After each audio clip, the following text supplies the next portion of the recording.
ಇಂದಿನ ವಿಡಿಯೋ ತಿರುಮಲ ವೆಂಕಟಾದ್ರಿ ಬೆಟ್ಟಗಳ ಬಗ್ಗೆ. ಈ ವಿಡಿಯೋದಲ್ಲಿ ವೆಂಕಟಾದ್ರಿ ಬೆಟ್ಟಗಳು ಅಥವಾ ವೆಂಕಟಾಚಲ ಬೆಟ್ಟಗಳ ಮಹತ್ವ, ಅವುಗಳ ಪ್ರಾಮುಖ್ಯತೆ ಏನು, ಈ ಬೆಟ್ಟಗಳ ಹಿಂದಿನ ಕಥೆ ಏನು ಮತ್ತು ಈ ತಿರುಮಲ ಬೆಟ್ಟಗಳ ಬಗ್ಗೆ ಇನ್ನಷ್ಟು ತಿಳಿದುಕೊಳ್ಳೋಣ. ಈ ತಿರುಮಲ ವೆಂಕಟಾದ್ರಿ ಬೆಟ್ಟಗಳ ಬಗ್ಗೆ ಎಲ್ಲವನ್ನು ತಿಳಿದುಕೊಳ್ಳಲು ಈ ಸಂಪೂರ್ಣ ವಿಡಿಯೋವನ್ನು ನೋಡಿ. ಭವಿಷ್ಯೋತ್ತರ ಪುರಾಣದಲ್ಲಿ ತಿರುಮಲದಲ್ಲಿರುವ ಎಲ್ಲ ಬೆಟ್ಟಗಳ ಬಗ್ಗೆ ಸ್ಪಷ್ಟ ಉಲ್ಲೇಖವಿದೆ ಮತ್ತು ಅದರಲ್ಲಿ ಈ ತಿರುಮಲ ಬೆಟ್ಟಕ್ಕೆ ವೆಂಕಟಾದ್ರಿ ಎಂಬ ಹೆಸರು ಹೇಗೆ ಬಂತು ಎಂದು ಉಲ್ಲೇಖಿಸಲಾಗಿದೆ. ವೆಣ್ ಎಂದರೆ ವಿವಿಧ ರೀತಿಯ ಪಾಪಗಳು ಮತ್ತು ಕಟ್ ಎಂದರೆ ನಾಶ ಮಾಡುವುದು. ಅದರಿಂದ ಈ ವೆಂಕಟಾದ್ರಿ ಬೆಟ್ಟವು ನಮ್ಮ ಎಲ್ಲ ಜನ್ಮಗಳಿಂದ ಮಾಡಿದ ಪಾಪಗಳನ್ನು ನಾಶ ಮಾಡುವ ಬೆಟ್ಟವಾಗಿದೆ. ಈ ಬೆಟ್ಟವು ನಮ್ಮ ಎಲ್ಲ ಪಾಪಕರ್ಮಗಳನ್ನು ನಾಶ ಮಾಡಲು ಉದ್ದೇಶಿಸಲಾಗಿದೆ. ಅಂದಿನಿಂದ ಇದಕ್ಕೆ ವೆಂಕಟಾದ್ರಿ ಬೆಟ್ಟ ಎಂದು ಹೆಸರು ಬಂದಿದೆ. ಈ ಬೆಟ್ಟವು ಅನೇಕ ಜನರ ಪಾಪಗಳನ್ನು ಹೇಗೆ ನಾಶ ಮಾಡಿದೆ ಎಂಬುದರಂತೆ ಈ ಬೆಟ್ಟದ ಬಗ್ಗೆ ಹಲವಾರು ಕಥೆಗಳಿವೆ. ಆದರೆ ಅಂತಹ ಒಂದು ಪ್ರಮುಖ ಕಥೆ ಮಾಧವನೆಂಬ ಭಕ್ತನದು. ಕಾಳಹಸ್ತಿಯ ಹತ್ತಿರ ಒಂದು ಹಳ್ಳಿಯಲ್ಲಿ ಪುರಂದರ ಎಂಬ ಹೆಸರಿನ ಒಬ್ಬ ನಿಷ್ಠಾವಂತ ಬ್ರಾಹ್ಮಣ ವಾಸಿಸುತ್ತಿದ್ದ. ಅವನಿಗೆ ಮಾಧವ ಎಂಬ ಮಗನಿದ್ದನು. ಮಾಧವ ಚಿತ್ರಲೇಖ ಎಂಬ ಪಾಂಡ್ಯ ದೇಶದ ಹುಡುಗಿಯನ್ನು ಮದುವೆಯಾಗಿದ್ದನು. ಮಾಧವ ಸದಾಚಾರಿ, ನಿಷ್ಠಾವಂತ, ಎಲ್ಲ ಶಾಸ್ತ್ರಗಳಲ್ಲಿ ಪಾರಂಗತನಾಗಿದ್ದನು. ಅವನು ಜ್ಞಾನಿ ಬ್ರಾಹ್ಮಣ ಕುಟುಂಬದಲ್ಲಿ ಜನಿಸಿದನು. ಒಮ್ಮೆ ಈ ಅತ್ಯುನ್ನತ ಜ್ಞಾನಿ ಮಾಧವನಿಗೆ ಎಲ್ಲ ಶಾಸ್ತ್ರಗಳಿಗೆ ವಿರುದ್ಧವಾದ ಆಸೆ ಉಂಟಾಯಿತು. ಒಮ್ಮೆ ತನ್ನ ಬೆಳಗಿನ ಸಂಧ್ಯಾವಂದನೆಯನ್ನು ಮುಗಿಸಿದ ನಂತರ ಮಾಧವನಿಗೆ ತನ್ನ ಹೆಂಡತಿಯೊಂದಿಗೆ ಸಂಭೋಗ ಮಾಡುವ ಆಸೆ ಉಂಟಾಯಿತು. ನಮ್ಮ ಶಾಸ್ತ್ರಗಳ ಪ್ರಕಾರ ಹಗಲು ಹೊತ್ತಿನಲ್ಲಿ ಸಂಭೋಗ ಕ್ರಿಯೆಯನ್ನು ಮಾಡುವುದು ಪಾಪವೆಂದು ಪರಿಗಣಿಸಲಾಗಿದೆ ಮತ್ತು ಈ ಸಮಯದಲ್ಲಿ ಜನಿಸುವ ಮಕ್ಕಳು ಕುಟುಂಬಕ್ಕೆ ಕೆಟ್ಟ ಹೆಸರನ್ನು ತರುತ್ತಾರೆ. ಅವರು ರಾಕ್ಷಸರಂತೆ ವರ್ತಿಸುತ್ತಾರೆ, ಸಮಾಜಕ್ಕೆ ಕೆಟ್ಟ ಹೆಸರನ್ನು ತರುತ್ತಾರೆ. ಸಂತೋಷದ ದಾಂಪತ್ಯ ಜೀವನಕ್ಕಾಗಿ ಪ್ರಜಾಪತ್ಯ ಬ್ರಹ್ಮಚಾರ್ಯವನ್ನು ಅನುಸರಿಸಬೇಕು. ನಮ್ಮ ಶಾಸ್ತ್ರಗಳ ಪ್ರಕಾರ ಹೆಂಡತಿಯೊಂದಿಗೆ ಸಂಭೋಗ ಮಾಡಲು ಕೆಲವು ನಿಯಮಗಳಿವೆ ಮತ್ತು ಗಂಡನು ಆ ನಿಯಮಗಳನ್ನು ಪಾಲಿಸಬೇಕು. ಉದಾಹರಣೆಗೆ, ಸೂರ್ಯಾಸ್ತದ ನಂತರ ಮತ್ತು ನಕ್ಷತ್ರಗಳು ಗೋಚರಿಸುವ ಕತ್ತಲೆಯ ಸಮಯದಲ್ಲಿ ಮಾತ್ರ ಸಂಭೋಗ ಕ್ರಿಯೆಯನ್ನು ಮಾಡಬೇಕು. ಅದರಿಂದ ಇದನ್ನು ತಿಳಿದಿದ್ದ ಮಾಧವನ ಪತ್ನಿ ಚಿತ್ರಲೇಖ ಹಗಲು ಹೊತ್ತಿನಲ್ಲಿ ಈ ಕ್ರಿಯೆಯನ್ನು ಮಾಡಲು ನಿರಾಕರಿಸಿದಳು.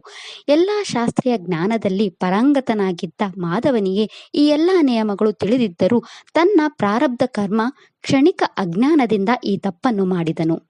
ಅಕಾಲ ಕಾಲದಲ್ಲಿ ದೇವಿ ದಿತಿಗೆ ಸಂಭೋಗ ಮಾಡುವ ಬಯಕೆ ಇದ್ದಂತೆ ಮತ್ತು ಋಷಿ ಕಶ್ಯಪ ಅವಳನ್ನು ಹಲವು ಬಾರಿ ನಿರಾಕರಿಸಿದರು.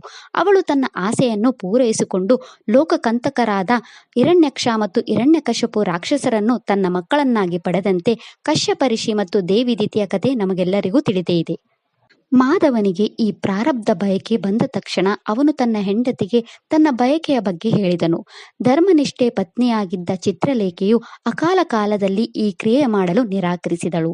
ಈ ಅಕಾಲ ಕಾಲದಲ್ಲಿ ಮತ್ತು ಅದು ಶಾಸ್ತ್ರಗಳಿಗೆ ವಿರುದ್ಧವಾಗಿದೆ ಎಂದು ಅವಳು ಮಾಧವನಿಗೆ ಹಲವಾರು ಬಾರಿ ನೆನಪಿಸಿದಳು. ಆದರೆ ಮಾಧವ ತನ್ನ ಮಾತನ್ನು ಕೇಳುವ ಸ್ಥಿತಿಯಲ್ಲಿ ಇರಲಿಲ್ಲ ಮತ್ತು ಅವನು ತನ್ನ ಗಂಡನಾಗಿರುವುದರಿಂದ ತನ್ನ ಆಸೆಯನ್ನು ಪಾಲಿಸುವಂತೆ ಒತ್ತಾಯಿಸಿದ. ಚಿತ್ರಲೇಖೆಯು ಕರ್ತವ್ಯನಿಷ್ಠ ಹೆಂಡತಿಯಾಗಿರುವುದರಿಂದ ತನ್ನ ಗಂಡನ ಆಜ್ಞೆಯನ್ನು ಪಾಲಿಸಿದಳು ಮತ್ತು ಅವರ ಅತ್ತೆ ಮತ್ತು ಮಾವ ಮನೆಯಲ್ಲಿದ್ದ ಕಾರಣ ಗಂಡ ಮತ್ತು ಹೆಂಡತಿ ಇಬ್ಬರೂ ಹಳ್ಳಿಯ ಹೊರಗಿನ ಕಾಡಿಗೆ ದರ್ಬೆ ಹುಲ್ಲು ತರಲು ಕಾರಣವನ್ನು ಹೇಳಿ ಹೋದರು. ಕಾಡಿನಲ್ಲಿ ಮಾಧವನು ತನ್ನ ಹೆಂಡತಿ ಚಿತ್ರಲೇಖೆಗೆ ಹತ್ತಿರವಾಗಲು ಮೇಲಿದ್ದಾಗ ಅವನು ಕುಂತಲಾ ಎಂಬ ಸುಂದರ ಅಂತರ್ಜಾತಿಯ ಸ್ತ್ರೀಯನ್ನು ನೋಡಿದನು. ಅವಳು ತುಂಬಾ ಸುಂದರಿಯಾಗಿದ್ದಳು ಮತ್ತು ಅವಳ ಸೌಂದರ್ಯವನ್ನು ನೋಡಿ ಮಾಧವ ಹೋಗಿ ತನ್ನ ಹೆಂಡತಿ ಚಿತ್ರಲೇಖಳನ್ನು ಮನೆಗೆ ಕಳುಹಿಸಿದನು ಮತ್ತು ಈಗ ಮಾಧವ ಈ ಕುಂತಲಾ ಮಹಿಳೆಯೊಂದಿಗೆ ಸಂಭೋಗ ಮಾಡಲು ಬಯಸಿದನು. ಕುಂತಲಾ ಕೆಳಜಾತಿಯವಳಾಗಿದ್ದರೂ ಧರ್ಮದ ನಿಯಮಗಳನ್ನು ತಿಳಿದಿದ್ದಳು ಮತ್ತು ಮಾಧವನಿಗೆ ಈ ಪಾಪವನ್ನು ಮಾಡಲು ಅವಳು ನಿರಾಕರಿಸಿದಳು. ನೀನು ಅತ್ಯುನ್ನತ ಬ್ರಾಹ್ಮಣ ಕುಟುಂಬದಿಂದ ಬಂದವನು ಮತ್ತು ನಾನು ಕೆಳಜಾತಿಯಲ್ಲಿ ಹುಟ್ಟಿದ್ದೇನೆ. ಈ ಒಕ್ಕೂಟ ಹೇಗೆ ಸಾಧ್ಯ ಎಂದು ಅವಳು ಮಾಧವನಿಗೆ ಹೇಳಿದಳು. ಭಗವಂತನಿಂದ ಪ್ರಸಾದವನ್ನು ಪಡೆಯುವ ನೀನು ಮತ್ತು ಮದ್ಯ ಮಾಂಸವನ್ನು ಆನಂದಿಸುವ ನಾನು ಪರಸ್ಪರ ಸಂಬಂಧವನ್ನು ಹೊಂದುವ ಬಗ್ಗೆ ಹೇಗೆ ಯೋಚಿಸಬಹುದು? ಹೀಗೆ ಮಾಡುವುದರಿಂದ ನಿನ್ನ ಬ್ರಾಹ್ಮಣ್ಯ ನಾಶವಾಗುತ್ತದೆ. ನೀನು ಎಲ್ಲ ಶಾಸ್ತ್ರಗಳನ್ನು ಓದಿರುವೆ, ನನಗಿಂತ ಹೆಚ್ಚು ಬುದ್ಧಿವಂತ. ನಿನಗೆ ಒಳ್ಳೆಯದು ಮತ್ತು ಕೆಟ್ಟದ್ದನ್ನು ನಾನು ಹೇಗೆ ಕಲಿಸಲಿ? ಈ ಕೆಟ್ಟ ಆಸೆಗಳನ್ನು ಬಿಟ್ಟು ನಿನ್ನ ಹೆಂಡತಿಯೊಂದಿಗೆ ಸಂತೋಷವಾಗಿರು. ಹೀಗೆ ಕುಂತಲ ಬ್ರಾಹ್ಮಣ ಮಾಧವನಿಗೆ ತನ್ನ ಕರ್ತವ್ಯಗಳನ್ನು ನೆನಪಿಸಿದಳು. ಕುಂತಲ ಮಾಧವನ ಪ್ರಸ್ತಾಪವನ್ನು ನಿರಾಕರಿಸಿದರೂ ಕಾಮವಾಸನದಲ್ಲಿರುವ ಮಾಧವ ಅವಳ ಮಾತುಗಳನ್ನು ನಿರಾಕರಿಸಿದನು ಮತ್ತು ಅವಳನ್ನು ಬಲವಂತವಾಗಿ ಹೊಂದಲು ಬಯಸಿದನು. ಹಲವು ಬಾರಿ ನಿರಾಕರಿಸಿದ ನಂತರ ಕೊನೆಗೆ ಕುಂತಲ ಮಾಧವನ ಆಸೆಯನ್ನು ಪೂರೈಸಲು ಒಪ್ಪಿಕೊಂಡಳು. ಈ ಕೃತ್ಯದಿಂದಾಗಿ ನಿನ್ನ ಬ್ರಾಹ್ಮಣ್ಯ ನಾಶವಾಗಿದೆ, ನಿನ್ನ ಶಿಕೆ ಮತ್ತು ಯಜ್ಞೋಪವೀತವನ್ನು ತೆಗೆದುಹಾಕು ಎಂದು ಅವಳು ಮಾಧವನಿಗೆ ಹೇಳಿದಳು. ಮತ್ತು ಕುಂತಲ ಮಾಧವನಿಗೆ, ಇನ್ನು ಮುಂದೆ ನೀನು ನನ್ನೊಂದಿಗೆ ಇರುತ್ತೀಯ, ನನ್ನಂತೆಯೇ ಜೀವನ ನಡೆಸುತ್ತೀಯ ಮತ್ತು ನನ್ನಂತೆಯೇ ಮದ್ಯ ಮಾಂಸವನ್ನು ಸೇವಿಸುತ್ತೀಯ ಎಂದು ಹೇಳಿದಳು. ಕುಂತಲಾಳ ಸೌಂದರ್ಯದಿಂದ ಮುಳುಗಿದ್ದ ಮಾಧವ ಅವಳು ಹೇಳಿದ ಎಲ್ಲದಕ್ಕೂ ಒಪ್ಪಿಕೊಂಡು ಕೆಲವು ವರ್ಷಗಳ ಕಾಲ ಅವಳೊಂದಿಗೆ ಇದ್ದನು ಮತ್ತು ಅವನು ತನ್ನ ಎಲ್ಲ ಕರ್ತವ್ಯಗಳನ್ನು, ತನ್ನ ಎತ್ತವರನ್ನು ಮತ್ತು ತನ್ನ ಹೆಂಡತಿಯನ್ನು ತೊರೆದನು.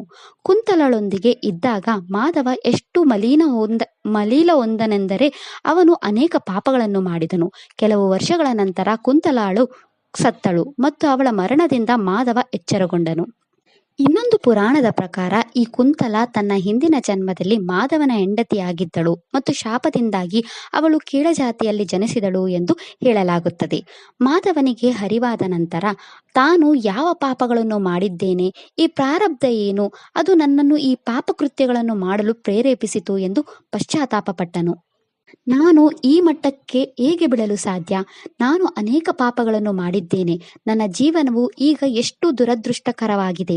ಈ ಜೀವನವು ಸಾಧನೆ ಮಾಡಲು ಉದ್ದೇಶಿಸಲಾಗಿತ್ತು, ಆದರೆ ನನ್ನ ಕಾಮದಿಂದಾಗಿ ನಾನು ಈ ಜೀವನವನ್ನು ನಾಶ ಮಾಡಿದೆ. ಈ ರೀತಿಯಾಗಿ ಬ್ರಾಹ್ಮಣ ಮಾಧವ ತನ್ನ ಪಾಪಕೃತ್ಯಕ್ಕಾಗಿ ಪಶ್ಚಾತ್ತಾಪಪಟ್ಟು ಅಳಲು ಪ್ರಾರಂಭಿಸಿದನು. ಹೀಗೆ ಅಳುತ್ತಾ ಅಲೆದಾಡುತ್ತಾ ಮಾಧವ ಉತ್ತರ ಭಾರತದಿಂದ ದಕ್ಷಿಣಕ್ಕೆ ತೀರ್ಥಯಾತ್ರೆಗೆ ಹೋಗುತ್ತಿದ್ದ ರಾಜನ ಕುಟುಂಬವನ್ನು ಭೇಟಿಯಾದನು. ಮಾಧವ ಅವರ ತೀರ್ಥಯಾತ್ರೆಯನ್ನು ಸೇರಿಕೊಂಡು ಅವರೊಂದಿಗೆ ಪ್ರಯಾಣ ಬೆಳೆಸಿದನು. ರಾಜನು ತನ್ನ ಕುಟುಂಬದೊಂದಿಗೆ ಶೇಷಾಚಲ ಪರ್ವತಗಳನ್ನು ತಲುಪಿದನು. ಅವರು ಪರ್ವತದ ಕೆಳಗೆ ಇರುವ ಕಪಿಲ ತೀರ್ಥದಲ್ಲಿ ಪವಿತ್ರ ಸ್ನಾನ ಮಾಡಿದರು. ಶಾಸ್ತ್ರಗಳ ಪ್ರಕಾರ ಅವರು ಶ್ರಾದ್ದ ಕರ್ಮಗಳನ್ನು ಮಾಡಿದರು ಮತ್ತು ತಮ್ಮ ಪಿತೃಗಳಿಗೆ ಪಿತೃತರ್ಪಣವನ್ನು ನೀಡಿದರು. ಅವರು ಕಪಿಲ ತೀರ್ಥದ ಬಳಿ ವಿವಿಧ ರೀತಿಯ ದಾನಗಳನ್ನು ನೀಡಿದರು ಮತ್ತು ಅನ್ನದಾನ ಮಾಡಿದರು.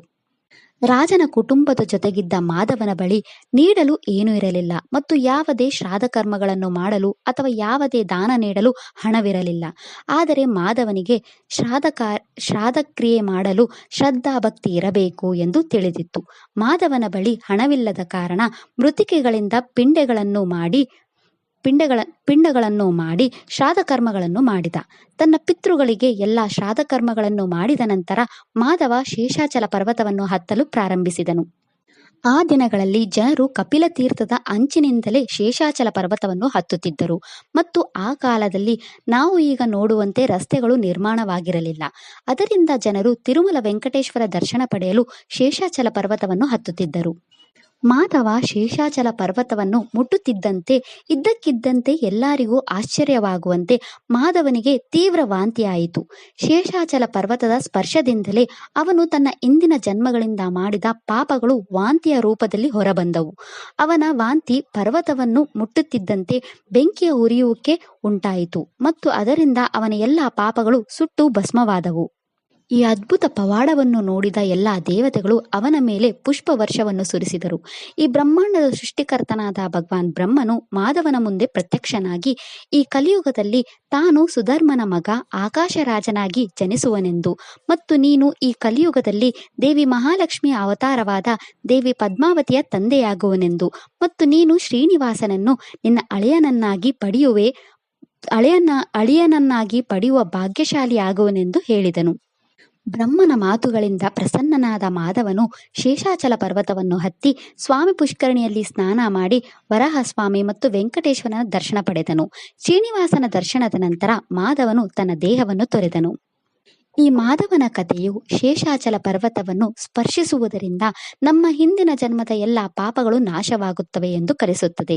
ಅಂದಿನಿಂದ ಈ ಪರ್ವತಕ್ಕೆ ವೆಂಕಟಾಚಲ ಅಥವಾ ವೆಂಕಟಗಿರಿ ಎಂದು ಹೆಸರು ಬಂದಿತು.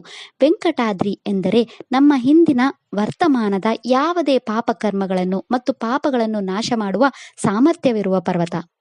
ಈ ಕಥೆಯಿಂದ ಮಾಧವ ಕೂಡ ತನ್ನ ಜೀವನದಲ್ಲಿ ಅನೇಕ ಪಾಪಗಳನ್ನು ಮಾಡಿದ್ದಾನೆ. ಆದರೆ ಅವನು ತನ್ನ ವರ್ತನೆಗೆ ಪಶ್ಚಾತ್ತಾಪ ಪಡಲು ಪ್ರಾರಂಭಿಸಿದ ತಕ್ಷಣ ಶ್ರೀನಿವಾಸನು ಅವನನ್ನು ತಿರುಮಲಕ್ಕೆ ತೀರ್ಥಯಾತ್ರೆಗೆ ಹೋಗುತ್ತಿದ್ದ ರಾಜಕುಟುಂಬದೊಂದಿಗೆ ಸೇರಿಸಿದನು ಮತ್ತು ಅವನ ಪಾಪಗಳನ್ನು ಪರಿಹರಿಸುವ ಮಾರ್ಗವನ್ನು ತೋರಿಸಿದನು. ಇದನ್ನು ಕರ್ಮಧರ್ಮ ಸಂಯೋಗ ಎಂದು ಕರೆಯಲಾಗುತ್ತದೆ.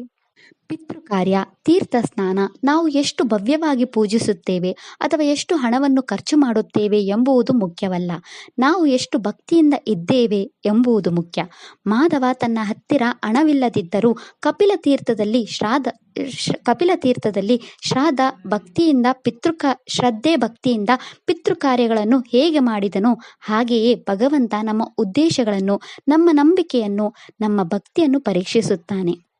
ಮಾಧವನಂತೆ ನಾವು ಪಶ್ಚಾತ್ತಾಪ ಪಡಲು ಪ್ರಾರಂಭಿಸಿದಾಗ ಭಗವಾನ್ ಶ್ರೀನಿವಾಸನು ನಮಗೆ ದಾರಿ ತೋರಿಸುತ್ತಾನೆ, ಆತನ ಸೇವೆ ಮಾಡಲು ಅವಕಾಶವನ್ನು ನೀಡುತ್ತಾನೆ.